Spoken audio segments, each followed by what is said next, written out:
L'actualité à l'étranger et ces dizaines de blessés à Tel Aviv ce matin, au sud de Tel Aviv. Un camion a percuté une station de bus à la sortie d'une base militaire. Ça s'est passé dans le centre du pays. Donc, selon la police, le chauffeur du camion a été neutralisé. Les médias israéliens évoquent une possible attaque terroriste.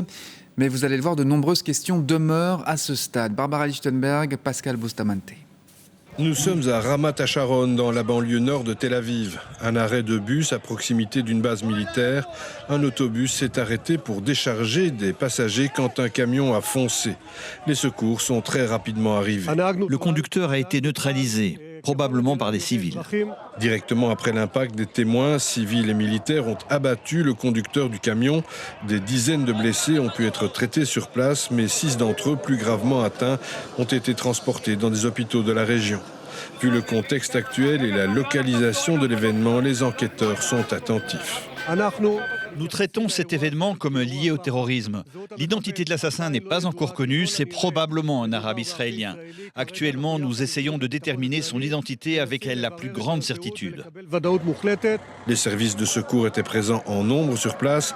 La date n'est pas anodine. Ce dimanche, des cérémonies ont été organisées pour commémorer le premier anniversaire hébraïque du 7 octobre 2023, l'attaque sans précédent du Hamas qui a donné le coup d'envoi de la guerre toujours en cours dans la bande de Gaza.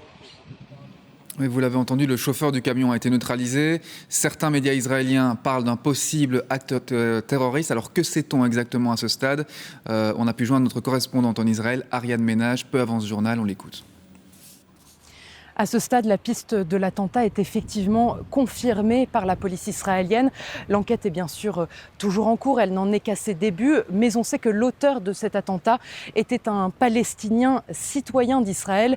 Il a été abattu sur les lieux par un civil armé. Quelques instants plus tôt, il avait au volant d'un camion foncé sur des passagers qui descendaient à un arrêt de bus.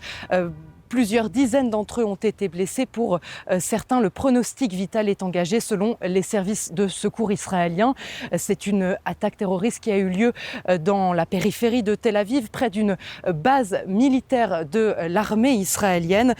Plusieurs personnalités politiques israéliennes ont dans la foulée réagi depuis une cérémonie qui marque une journée de deuil, puisque c'est aujourd'hui le premier anniversaire des massacres du 7 octobre dans le calendrier hébraïque.